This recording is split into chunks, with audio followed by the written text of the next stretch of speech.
Fellow Kenyans, Steve Mbogo here. Now, there's an issue that needs our thorough discussion, and this issue is pertaining the government's plan to release GMO mosquitoes into the environment. Now, Kenyans need to understand that the agenda to release mosquitoes all over the world is an agenda that is spearheaded by the World Health Organization and private entities such as the Mosquito Organization, owned and run by Bill Gates. Now, the government in itself is saying that it's going to release these mosquitoes to help combat infections such as malaria. But on looking and doing research further on matters to do with these GMO mosquitoes have been released in several countries some years back. These are programs that started in Mexico, Peru, Fiji, Colombia, Brazil, and Indonesia. Specifically in Brazil, GMO mosquitoes were released to combat what we call dengue fever. But apparently, after the release of the mosquitoes, dengue fever went up to about 400% more infections rather than curing the disease. Later on, the World Health Organization started vaccine mandates to combat what we call dengue fever. Today, as we speak in America, GMO mosquitoes were released in states such as Oxford, and the main intention was to combat malaria.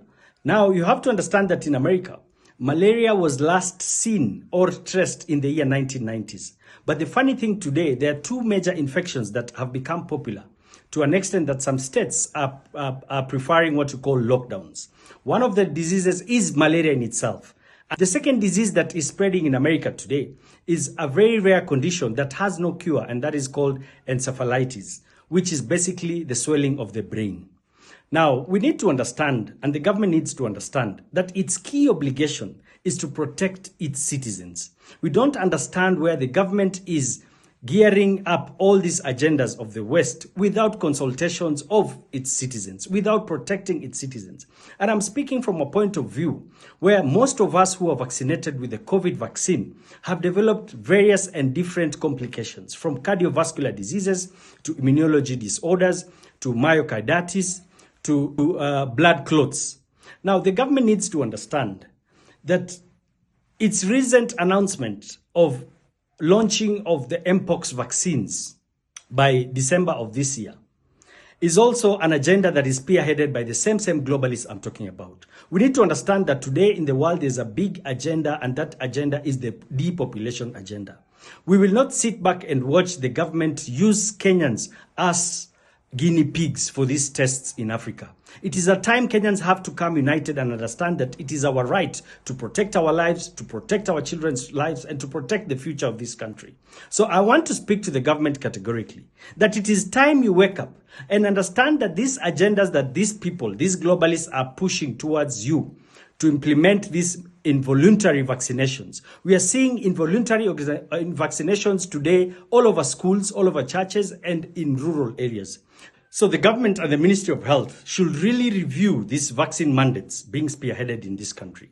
As I've said earlier, today doctors in the world, including doctors from the World Health Organizations and some of the biggest companies that were providing and producing these vaccines, such as Pfizer, today they are openly saying that they did mistakes and some of the vaccines were not in order.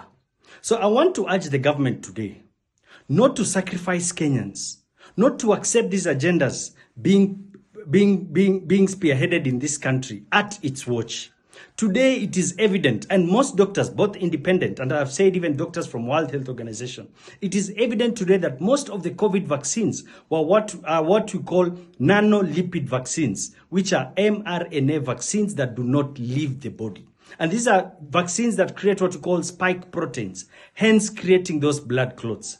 So I urge the government, I urge the Ministry of Health to wake up and protect its citizens. And it is time Kenyans, even you yourselves, do not accept to fall into this trap without proper consultations and proper understanding from the Ministry of Health.